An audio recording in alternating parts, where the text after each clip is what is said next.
অফিসে আমার প্রতি সবার নজর ছিল, শুধুমাত্র সহকর্মীরা নয়, বরং আমার বসও আমার দিকে বেশ নজর রেখেছিলেন। একদিন বস আমাকে তার কেবিনে ডেকে আমার সাথে জোর করে খারাপ কিছু করার চেষ্টা করেন। আমি সাহস করে বসকে দূরে ঠেলে দিয়ে কেবিন থেকে বের হয়ে আসি। বের হয়ে লিফটে উঠতেই বসও আমার পিছু নেন। হঠাৎ লিফটটি বন্ধ হয়ে যায়। আমাকে একা দেখে বস লিফটের মধ্যেই আমাকে। একদিন অবশেষে কুনাল বসের কাছে গিয়ে কিছু কথা বলার সাহস পেলাম। সেদিন রাতে নিজের মতো করে সাজগোজ করে তার ঘরের দিকে রওনা হলাম। ঘরে ঢুকে দেখি সে জানালার পাশে দাঁড়িয়ে বাইরে তাকিয়ে আছে। ধীরে ধীরে তার দিকে এগিয়ে গিয়ে পেছন থেকে হালকা করে স্পর্শ করি। কিছুক্ষণ এমনই দাঁড়িয়ে থাকলাম, আর সে আমার থেকে দূরে সরে গেল না। আমি বললাম, কুনাল, কেন এমন করে এড়িয়ে যাচ্ছ? তুমি কি জানো কতদিন ধরে তোমাকে নিয়ে আমি কত চিন্তা করছি? তোমার সামনে থাকলেও তুমি কেন এমন দূরে দূরে থাকছ? কথাগুলো বলতে বলতে আমার হাত তার কাঁধে স্পর্শ করে। সে ঘুরে তাকালো না, আর আমি মৃদু হাসি দিয়ে তাকে জড়িয়ে ধরলাম। যেন মুহূর্তটি থেমে গেল আমাদের জন্য। বন্ধুরা, আজকের গল্পটি অনেক বেশি স্পেশাল। আশা করছি তোমাদের ভালো লাগবে। আর প্লিজ ভিডিওটিতে একটা লাইক করে দাও। আমার বয়স 25 বছর। আমি অনেক সুন্দর আর আকর্ষণীয় ছিলাম। আমার নাম তানিয়া। শহরে আসার পর থেকেই আমি অনেক ছোট পোশাক পরে থাকি, যা আমাকে আরও আকর্ষণীয় করত। আমি আমার শরীরের অনেক যত্ন নিতাম। এত কিছুর করার পিছনে একটা কারণ হলো যেন আমি একটি ভালো চাকরি পাই। এই চাকরি পাওয়ার জন্য আমি ইচ্ছা করেই বসের গাড়ির সামনে যেতে চেয়েছিলাম, কারণ এতে আমার চাকরি পাওয়ার সম্ভাবনা ছিল। কিন্তু আমি জানতাম না যে এই চাকরির মূল্য আমাকে আমার সম্মান দিয়ে দিতে হবে। হালকা আঘাতের কারণে আমার হাঁটুতে সামান্য ব্যথা হয়েছিল, তবে সৌভাগ্যক্রমে বড় কোনো আঘাত পাইনি। বস আমাকে সাহায্য করে হাসপাতালে নিয়ে যান এবং প্রাথমিক চিকিৎসার ব্যবস্থা করেন। তিনি তখনও জানতেন না যে আমি তার কোম্পানিতে ইন্টারভিউ দিতে এসেছিলাম। এই আইডিয়াটা আমার এক বন্ধুর কাছ থেকে পেয়েছিলাম। সে আমার এই বসের কোম্পানিতে কাজ করে। বস আমার ঠিকানা জানতে চেয়েছিলেন এবং ক্ষতিপূরণের জন্য আমাকে কিছু আর্থিক সাহায্য করেছিলেন। শহরে আমার কোনো আত্মীয় ছিল না, এবং আমি চিরতরে আমার মামার বাড়ি ছেড়ে চলে এসেছিলাম, কারণ আমার মামি আমাকে অনেক কষ্ট দিয়েছিলেন। আমার এই পরিস্থিতির কথা বসকে জানাই এবং বলি যে এই শহরে আমার কেউ নেই, আমি এখানে চাকরির খোঁজে এসেছি। তখন বস বললেন, ঠিক আছে, আমি আমার বাড়িতে তোমার জন্য একটি রুমের ব্যবস্থা করতে পারি, এবং সুস্থ হয়ে উঠলে তোমাকে চাকরির একটা ব্যবস্থা করে দিব। বসের এই সহায়তার মাধ্যমে তিনি একজন ভালো মানুষ বলে মনে হচ্ছিলেন, এবং আমারও থাকার কোনো নির্দিষ্ট জায়গা ছিল না, তাই আমি তার প্রস্তাবটি মেনে নিলাম। তার নাম ছিল কুনাল। তার বাড়ি বড় হলেও তিনি একাই থাকতেন এবং বাড়িতে কয়েকজন কর্মচারী ছিল। বাড়িতে আসার পর খুব বেশি সময়ও হয়নি, তাই আমি শান্তভাবে তার দেওয়া ঘরটিতে চলে গেলাম। আচমকা ঘটে যাওয়া এই দুর্ঘটনাটি আমার জীবনে অদ্ভুত কিছু ঘটনা নিয়ে আসবে তা একদমই বুঝতে পারিনি। তবে এটুকু জানতাম যে এমন হঠাৎ করে কারো সাথে সাক্ষাৎ হওয়ার পেছনে কোনো না কোনো কারণ থাকে। যখন পর্যন্ত আমার পা পুরোপুরি সুস্থ হচ্ছিল না, কুনাল আমার প্রতি অনেক যত্ন নিয়েছিলেন। এই সময়ে জানতে পারলাম তিনি একজন সফল ব্যবসায়ী। কিছুদিনের মধ্যেই আমি পুরোপুরি সুস্থ হয়ে উঠলাম। সুস্থ হওয়ার পর ভাবলাম যে এবার আমাকে সেই বাড়ি ছেড়ে যেতে হবে। সেদিন কুনাল নিজেই আমাকে জিজ্ঞাসা করলেন যে আমি কবে চলে যাব। তখন আমি তার সামনে আবেগে ভেঙে পড়লাম। বললাম, আমার এখানে থাকার মতো কোনো জায়গা নেই এবং এখনো পর্যন্ত কোনো চাকরিও পাইনি। যেদিন আপনার গাড়ির সাথে আমার দুর্ঘটনা হয়েছিল সেদিন আমার একটি ইন্টারভিউ ছিল, যা এখন আমার হাতছাড়া হয়ে গেছে। আমার কান্না দেখে কুনাল আমাকে তার কোম্পানিতে একটি চাকরি দিলেন এবং তার বাংলোতে থাকার জন্য একটি রুমের ব্যবস্থা করলেন। তিনি বললেন, যতদিন না অন্য কোথাও থাকার ব্যবস্থা করছি ততদিন আমি এখানে থাকতে পারি।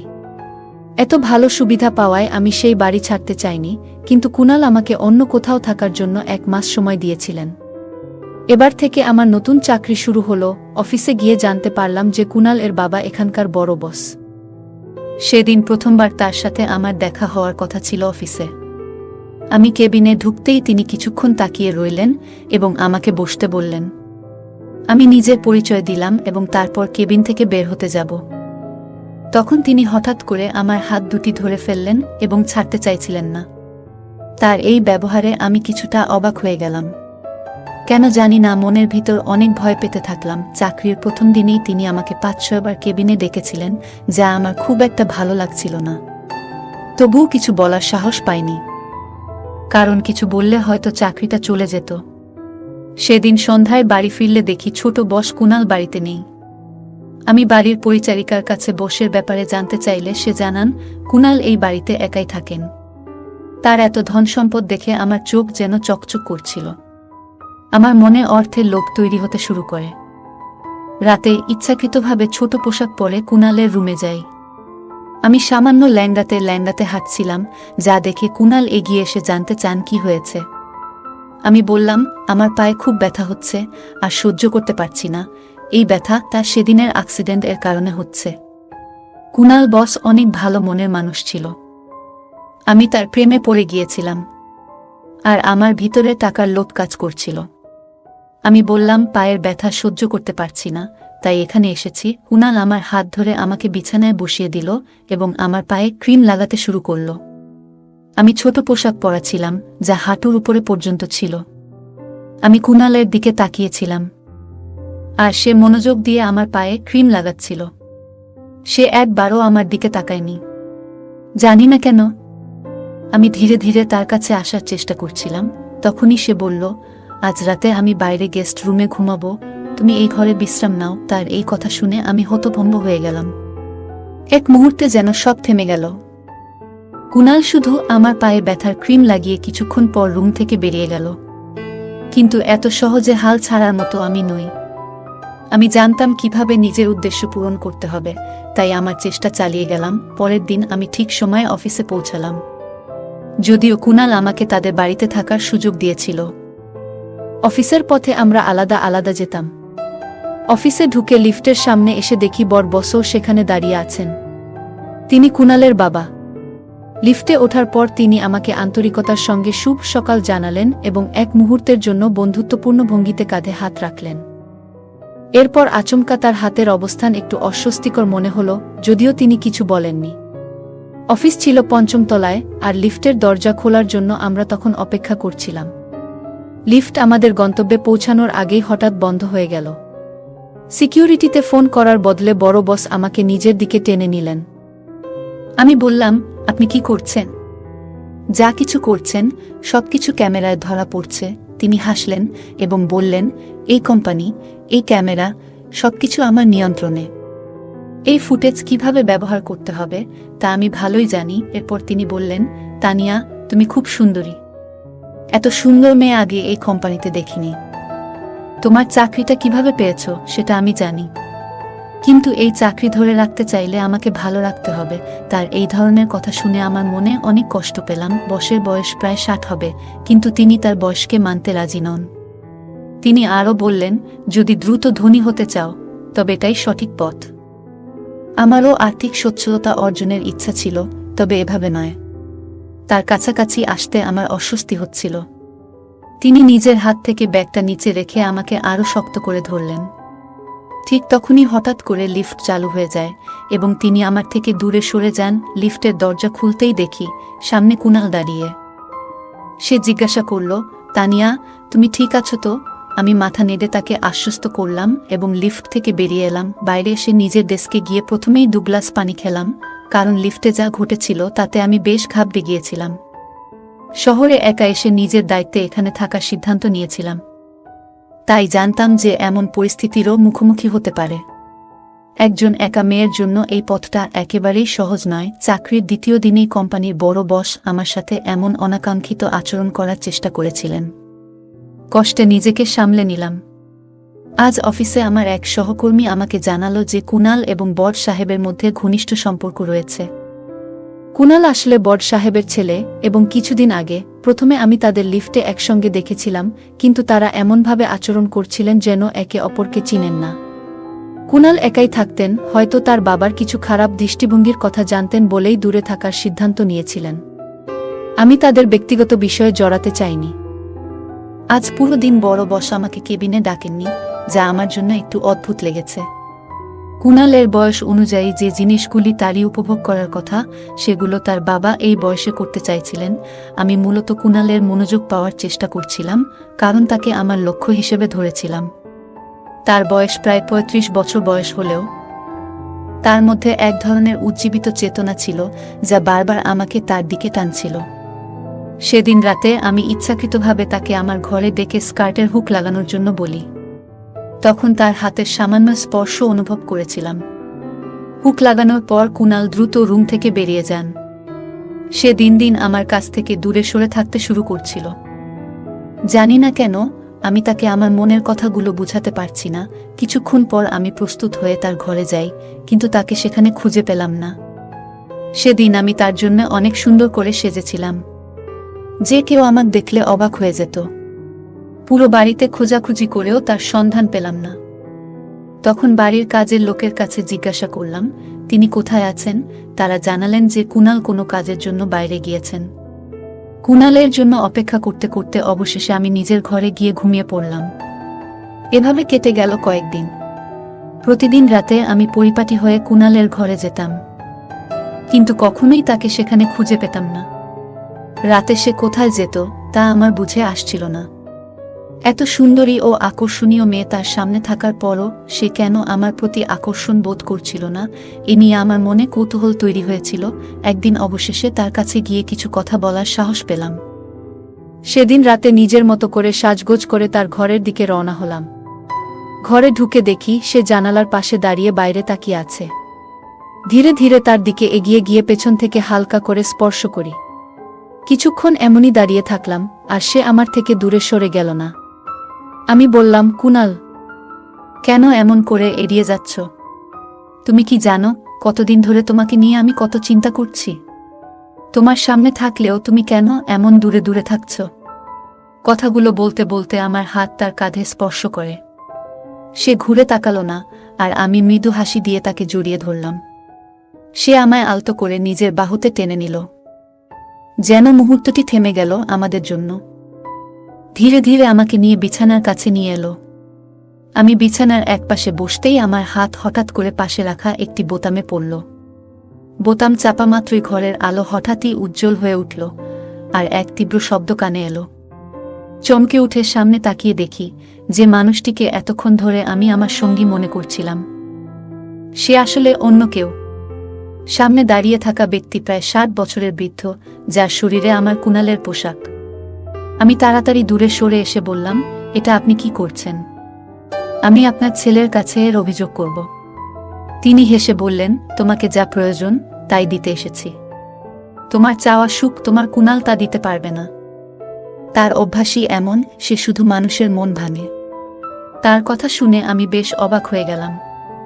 বললাম, আপনি যে ধরনের সুখের কথা বলছেন তা সম্ভব নয়, কারণ আমি আপনার ছেলেকে সত্যিই ভালোবাসি। তিনি একটু হেসে বললেন, ভালোবাসা? আর তা ওর জন্য? ও তোমার অনুভূতির মূল্য কোনোদিনও দেবে না। আমি দেখছি গত কয়েকদিন ধরে তুমি তার কাছে যাওয়ার চেষ্টা করছো, কিন্তু তুমি কি জানো সে প্রতিদিন রাতে কোথায় যায়? এটা জানলে তোমার এই ভালোবাসার অনুভূতি হয়তো বদলে যাবে। আমি তার কথা শুনে অবাক হয়ে গেলাম। তোমাকে আমার কাছেই আসতে হবে, তবে চিন্তা করো না, তিনি বললেন, আমি তোমাকে গ্রহণ করব ততক্ষণে, যতক্ষণ তুমি নিজে থেকে আসতে চাও। এরপর তিনি আমার কাছে এসে আমার হাত ধরলেন। আমি নিজেকে সরিয়ে নিতে চেষ্টা করলাম। তখন তিনি বললেন, ভয় পেজো না, আমি তোমার উপর কোনো জোর খাটাবো না। যেমনভাবে এসেছো ঠিক তেমনই এখান থেকে চলে যেতে পারবে। তবে আমি নিশ্চিত 1 ঘন্টা পর তুমি নিজেই আমার কাছে ফিরে আসবে, কারণ যেটা তুমি খুঁজছো সেই স্বাচ্ছন্দ্য আমার কাছেই আছে।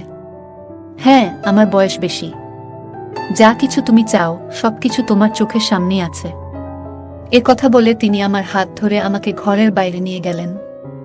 তারপর আমাকে তার গাড়িতে বসালেন এবং নিয়ে চললেন এক হাসপাতালে। কেন সেখানে যাচ্ছি সেটা আমি বুঝতে পারলাম না। হাসপাতালের দরজায় পৌঁছাতেই আমরা লিফটের দিকে এগোলাম। লিফট খুলতেই দেখি সামনে দাঁড়িয়ে আছে কুনাল। সে তখন নিরাপত্তার পোশাক পরে রাতের শিফটে হাসপাতালের নিরাপত্তা রক্ষীর কাজ করছে। তাকে এই অবস্থায় দেখে আমি একেবারে হতভম্ব হয়ে গেলাম।